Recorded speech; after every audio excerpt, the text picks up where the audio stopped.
Tak kiralah ketua polis negara, tak kiralah Perdana Menteri, dia adalah manusia. Selama mana dia bernama manusia, mesej dakwah perlu disampaikan kepada mereka.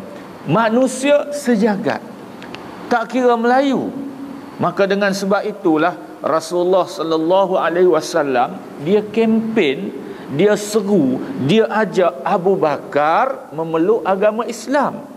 Rasulullah mengajak Abu Bakar yang tidak beriman kepada Islam, dan Abu Bakar ini bangsa Arab. Tidak ada perbatasan bangsa. Sebab itulah Rasulullah sallallahu alaihi wasallam kempen, seru, dakwah Bilal untuk memeluk agama Islam. Bilal berbangsa negro. Sebab itulah saudara sekalian, Rasulullah berdakwah kepada Suhaib, mengajak Suhaib supaya beriman. Suhaib bangsa Romawi. Rasulullah SAW mengajak Salman beriman. Salman bangsa Parsi. Tidak ada sempadan bangsa. Kita hanya mengajak orang Melayu sembahyang. Kita lupa nak ajak Cina, India ataupun bangsa-bangsa yang lain beriman kepada Allah Subhanahu Wa Taala. Saudara sekalian, ini telah pun diamalkan oleh Nabi sallallahu alaihi wasallam. Dia tak kira bangsa apa. Begitu juga saudara sekalian, dakwah Rasulullah SAW ini tidak mempunyai had sempadan dia. Bukan nak berdakwah kepada Bilal. Bilal hamba orang. Bilal ini seorang hamba abdi. Bilal ini ada tuan dia. Tuan dia tidak beriman. Bilal hamba.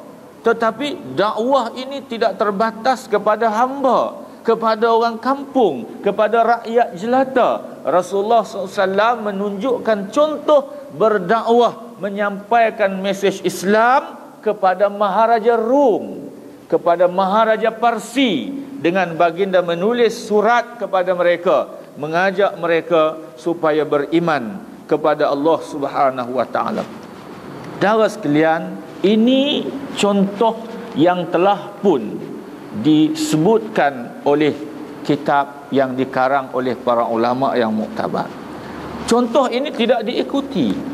Kita berdakwah tetapi dalam ruang lingkup masyarakat kita. Kita bercakap, kita mengempin dalam ruang lingkup qaryah kita. Dengan Cina tak boleh cakap agama. Oh, tak boleh. Cina pegang surat Bak Jawi pun kita rampas, takut. Hanya surat Bak Jawi bukan ada apa dia pun. Tulisan semata-mata. Baik saudara sekalian, muslimin dan muslimat yang dihormati, maka dengan sebab itulah berdakwah, menyeru kempen ini kepada semua peringkat, bukan hanya kepada hamba. Contoh ini saudara sekalian dilakukan oleh seorang tokoh. Saya sebut tokoh ini mungkin akan menimbulkan sedikit sedikit masalah lah. Sebab mungkin kita tidak mampu untuk berfikir. Saya menyebut satu contoh. Contoh ini ialah bagaimana seorang pemimpin negara Islam, Ayatullah Ruhollah Al-Khomeini. Orang kata dia ni Syiah. Tak apalah, kita letak tepi tentang Syiah dia. Ayatullah Ruhollah Al-Khomeini ini semasa dia memerintah negara Islam Iran, Republik Islam Iran, setelah dijatuhkan kerajaan Shah Iran yang zalim kepada rakyatnya, yang menggunakan harta negara untuk kepentingan dia, melupakan tentang kesengsaraan rakyat. Akhirnya rakyat bangun, rakyat menolak kepimpinan raja ini, yang akhirnya menaikkan Ayatullah Ruhollah Al-Khomeini ini sebagai presiden pertama Republik Islam Iran. Antaranya ialah Ayatullah Ruhollah Al-Khomeini menulis surat kepada Mikhail Gorbachev. Betul saya sebut. Mikhail Gorbachev ini ialah presiden Rusia.